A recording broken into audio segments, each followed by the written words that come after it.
todos tenemos que estar muy preocupados en la medida en que Guipúzcoa puede tener en riesgo grave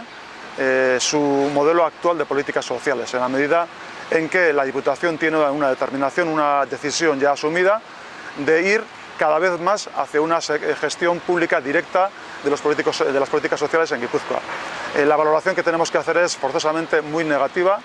en la medida en que se trataría de un servicio más caro, un 50% más caro. Eso redundaría también en el copago de la ciudadanía, por lo tanto la ciudadanía también tendría que estar muy preocupada. Y luego también tenemos que hacer una valoración muy negativa en el sentido de que Guipúzcoa tiene un tercer sector, una red de asociaciones que estos últimos largos años está gestionando de un modo puntero el ámbito de las políticas sociales en el territorio, y nos encontramos con que la Diputación, por un criterio exclusivamente político, que no pivota en torno a la calidad del servicio, sino simplemente por un criterio de extrema izquierda, lo que pretende es gestionar directamente por la Administración Pública un servicio que en este momento está desarrollando un tercer sector sin ánimo de lucro,